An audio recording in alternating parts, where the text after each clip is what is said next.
Buenos días, tardes, noches. Nuevamente aquí en un capítulo más de Ciencia Ciudadana. A los que me siguen regularmente les pido una disculpa. La semana pasada no tuvimos programa o ningún capítulo porque anduvimos un poquito atareados y medio malos de salud. Pero bueno, ya estamos aquí y en esta ocasión vamos a hacer un paréntesis a lo que es la exposición del libro en sí, es decir, de mi propuesta de reforma fiscal. Aprovecho para agradecerles a las personas que me hacen el favor de enviar sus comentarios sobre lo que ven ustedes aquí. Pues los invito a que lo sigan haciendo y se los sigo agradeciendo. A Leonardo, a mi amigo Chango Feroz, que así se pone en su Facebook, a Erika, que me dices que estás esperando que te diga cómo es que pagamos tan pocos impuestos según yo, que eso es lo que dije en el capítulo pasado, y la verdad es que a la mayoría se nos hace que pagamos mucho de impuestos. Bueno, eso lo vamos a ver en el próximo capítulo, porque como les dije hace un momento, vamos a hacer un paréntesis para ver algo que es también muy importante, y que es el asunto de la reforma laboral, la propuesta de iniciativa de ley que el presidente Felipe Calderón le envió al Congreso. Ya pasó por la Cámara de Diputados, ya pasó lo que tenía que pasar, que la pasaron, eso fue lo que pasó, y ahora está con los senadores, que nos dicen que harán consultas y que lo platicarán con los sectores involucrados. Ojalá así sea. Bueno, de hecho así va a ser, ya publicando un calendario de cuándo van a recibir a cada uno de los actores involucrados. La cuestión es ver qué frutos dan esas pláticas. Pero por medio de mientras, yo la verdad estoy muy preocupado por esa reforma laboral. A todas luces es una reforma que va en perjuicio de los trabajadores. La verdad es que de eso, pues creo que nadie puede tener duda. Los que la defienden, si acaso dicen que el beneficio será que se va a crear más empleo, pero no dicen que mejor remunerado. Nadie ha dicho hasta ahorita que el beneficio de esa reforma laboral es que vamos a tener más empleos, pero bien remunerados. Se limitan a decir que va a haber más empleo. Hasta ahí. Y la verdad es que eso, pues es bueno, pero no es el punto que nos va a llevar a un buen camino. No es la solución que deberíamos estar esperando los mexicanos. Mi preocupación ha ido al punto de enviarle una carta a nuestro presidente, donde le hago precisamente los comentarios que ahorita estoy haciendo con ustedes. En esta carta lo que le digo al presidente Calderón, y voy a permitirme leerles un párrafo, es que si lo que deseamos es tener una reforma laboral que abarate el trabajo, pues solamente podemos pensar que eso sea con la intención de hacernos más atractivos ante la inversión extranjera. Es decir, que empresas extranjeras vengan a México a instalarse porque aquí se paga poquito y eso pues, nos haga más atractivos. Que nuestros productos sean más baratos en el exterior porque de mano de obra llevan un costo muy bajito y entonces sea más fácil venderlos en el exterior. Eso es como yo lo entendería que es la bonanza de la reforma laboral. Y yo le digo al presidente Calderón en esta carta algo como esto. Definitivamente suena muy bien para los empresarios esa posibilidad de pagar poquito y vender más incluso al exterior. Y para las cifras macroeconómicas del país aparecen exportaciones ahí muy elevadas. Pero no así para la clase trabajadora, que vería consolidarse el fenómeno de abaratamiento de sus ingresos que se ha generado en su sexenio. Efectivamente, en el sexenio del presidente Calderón hemos tenido un crecimiento del empleo, porque sí lo ha habido. Por aquí traigo las cifras, que nos dice que en lo que va de su sexenio, cortado hasta el mes de agosto, el mes pasado, antepasado, porque ya estamos en octubre, se habían creado 2.183.000 empleos, pero esos 2.183.000, el 64.3% son empleos que pagan 2 salarios mínimos o menos, ¿sí? 3.530 pesos mensuales o menos. 3.530 pesos mensuales no alcanzan para comprar la canasta básica para una familia bueno, ¿qué digo una familia? Para una pareja sin hijos, solo 2 personas. La canasta básica para 2 personas anda por arriba de los 4,000 pesos. Entonces, para 2 personas no alcanzan los 3,530 pesos. No es que los dos trabajen, ¿verdad?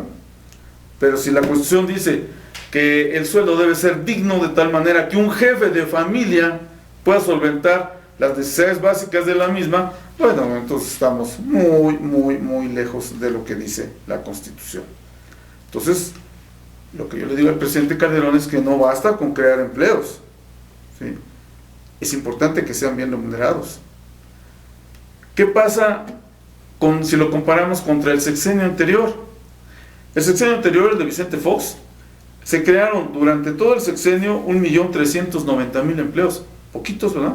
Ahorita ya llevamos 283, más lo que se acumula en estos meses. Pero curiosamente en el sexenio de Fox, de ese 1,390,000 empleos creados, el 91% aproximadamente, ¿sí? El 91%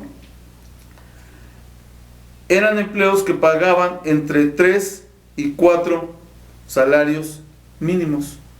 3 a 4 salarios mínimos. Y el renglón de un solo salario mínimo,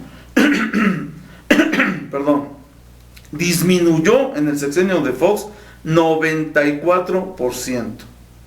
O sea, 1,390,000 empleos que pagaban un salario mínimo en el sexenio de Fox desaparecieron.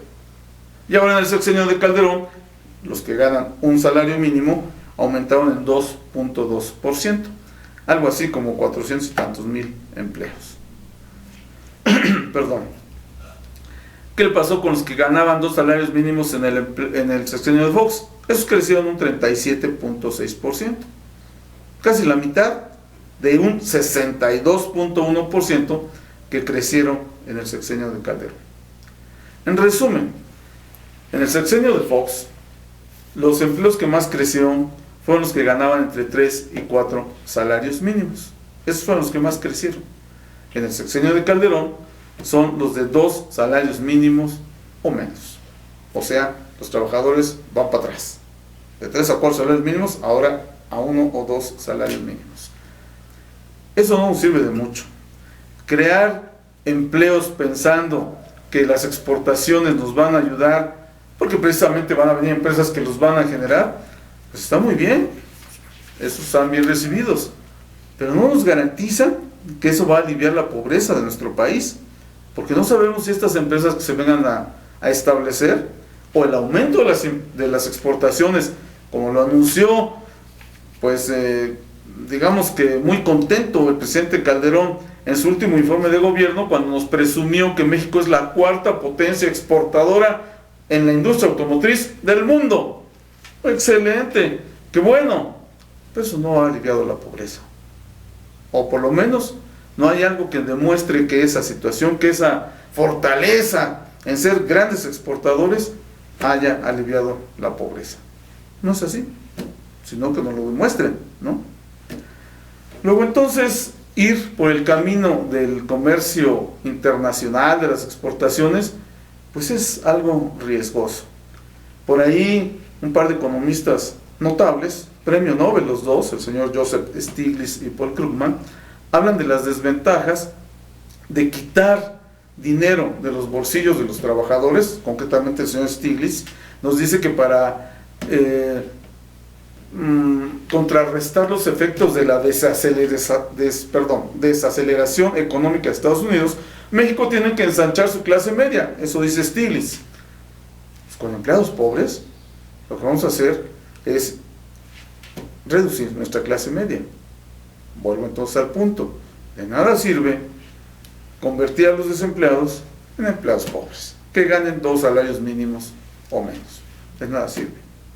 El señor Krugman nos advierte de que el comercio internacional pues no es la panacea que todos y cuando digo todos me refiero al ámbito internacional, creen que es, porque para que realmente el comercio internacional fuera un salvavidas para todos, él nos dice que tendría que ser sobre la base de que este comercio fuera a nivel mundial de suma cero, que quiere decir que lo que yo saliera perdiendo, por ejemplo, con Estados Unidos porque le comprara más de lo que le vendo, bueno, pues lo saliera ganando con Centroamérica.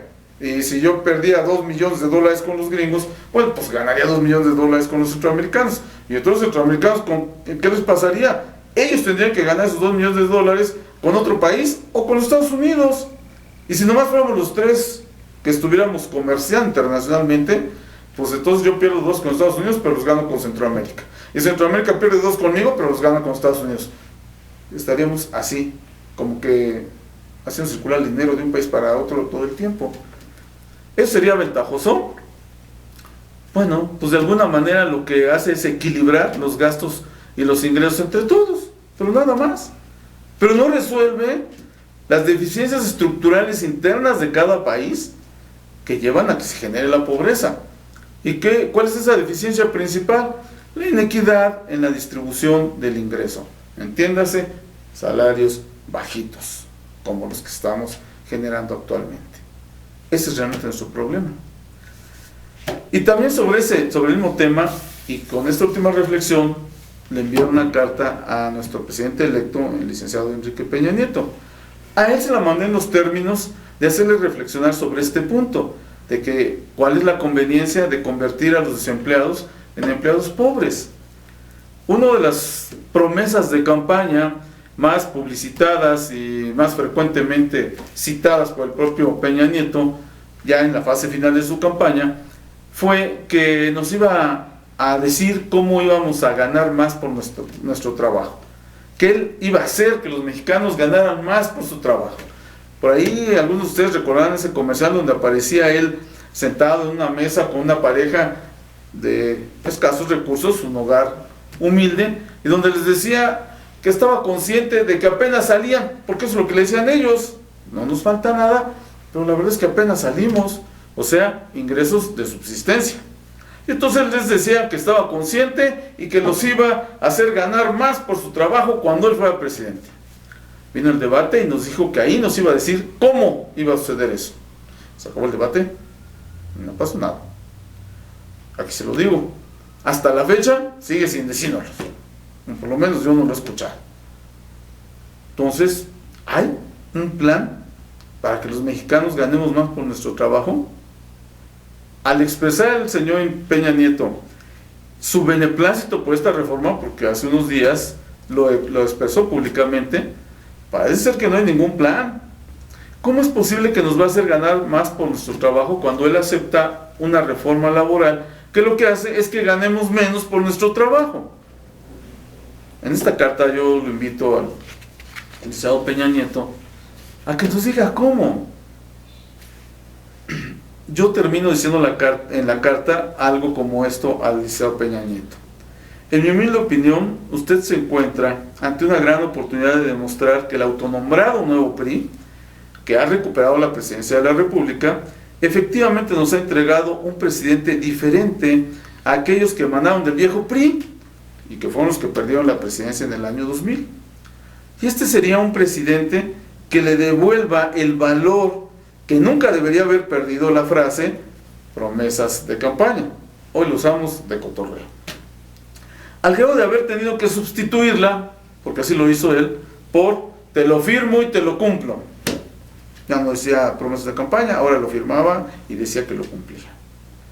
Ojalá que esa imagen que nos proyectó en ese comercial de televisión haya sido auténtica. Y si es así, entonces pudiera decirnos a los mexicanos si el estar de acuerdo con esta reforma laboral no va a afectar el cumplimiento de su promesa de campaña de que usted va a hacer que los mexicanos ganemos más por nuestro trabajo. Y por supuesto, explicarnos por qué.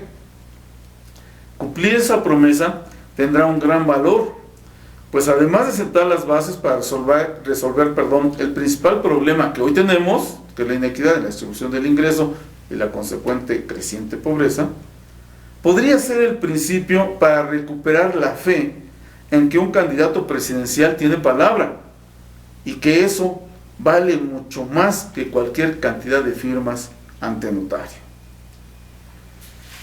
Por el momento nos despedimos, hay que reflexionar sobre esto y en el siguiente capítulo continuaremos con ese punto de los impuestos. Erika, lo vamos a ver a fondo. Muchas gracias. Democracia y yo, perdón, y que cometí el error de no saludarlo al principio, te pido me disculpes, pero Democracia y yo nos despedimos agradeciéndoles su atención. Soy Rafael Leonardo Santibáñez Langle. Gracias.